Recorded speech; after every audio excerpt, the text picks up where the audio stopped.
എൻ്റെ പേര് ലക്ഷ്മി ദേവി. ഞാൻ തൃശ്ശൂരാണ്. ഞാൻ ഡോക്ടറുടെ കൂടെ എക്സസൈസിന് കയറിയിട്ട് 4 വർഷത്തോളമായി. ആദ്യം എനിക്ക് പ്രോബ്ലം ഉണ്ടായിരുന്നത് ചെറുതായിട്ട് ഡയബറ്റിക് ഉണ്ടായിരുന്നു എന്ന് പറഞ്ഞു ഡോക്ടർമാർ. പക്ഷേ ഒരു ഗുളിക കഴിക്കാൻ പറഞ്ഞു. ആദ്യം കൊളസ്ട്രോളും ഉണ്ടായിരുന്നു ചെറുതായിട്ട്. അപ്പോൾ ഒരു ഗുളിക കഴിക്കണമെന്ന് പറഞ്ഞു കഴിഞ്ഞിട്ട് പിന്നെ 1 വർഷത്തോളം അങ്ങനെ കഴിച്ചു. മരുന്ന് കഴിച്ചതിന് ശേഷം പിന്നെ അത് കുറഞ്ഞിട്ടുണ്ടായിരുന്നു ഒരുപാട്. അങ്ങനെ മരുന്ന് കഴിച്ചിട്ടാണ് കുറഞ്ഞത്. അപ്പോൾ പിന്നീട് ഡോക്ടറുടെ കൂടെ കൂടിയതിന് ശേഷം എക്സസൈസ് നല്ലപോലെ ചെയ്തതിന് ശേഷം മരുന്ന് പെട്ടെന്ന് നിർത്താൻ പറ്റി. ഒരാഴ്ച കഴിഞ്ഞപ്പോഴത്തേക്ക് ഞാൻ മരുന്ന് മുഴുവൻ നിർത്തി കംപ്ലീറ്റ്. പിന്നെ ഞാൻ ഇന്ന് വരെ മരുന്നൊന്നും കഴിച്ചിട്ടില്ല. ഒരു എക്സസൈസ് മാത്രമായിട്ട് എല്ലാം നന്നായിട്ട് പോകുന്നുണ്ട്. ഭക്ഷണം നല്ലപോലെ ക്രമീകരിക്കണം. പിന്നെ എനിക്ക് ഏറ്റവും ഒരു പ്രോബ്ലം ഉണ്ടായിരുന്നത് ഓവർ വെയിറ്റ് ആയിരുന്നു.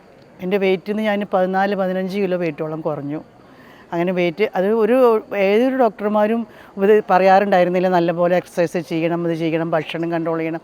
മരുന്ന് കഴിക്കുക മാത്രമേ അവർ ചെല്ലുമ്പോൾ പറയാറുണ്ടായിരുന്നുള്ളൂ. പക്ഷേ ഇപ്പോൾ ഡോക്ടറുടെ കൂടെ കൂടിയതിന് ശേഷം നല്ലപോലെ എക്സസൈസും ചെയ്യാൻ തുടങ്ങി, ഭക്ഷണം നല്ലപോലെ കൺട്രോൾ ചെയ്യാൻ തുടങ്ങിയതിന് ശേഷം എല്ലാം ഒരുവിധം നോർമലായിട്ട് ഇപ്പോൾ പോകുന്നുണ്ട്. മെഡിസിനൊന്നും കഴിക്കണില്ല. 4 വർഷമായിട്ട് ഒരു മെഡിസിനും ഒന്നും കഴിക്കണില്ല. അങ്ങനെ ഇപ്പോൾ സുഖമായിട്ട് പോകുന്നു. കുഴപ്പമൊന്നുമില്ലാതെ അങ്ങനെ ഇരിക്കണം.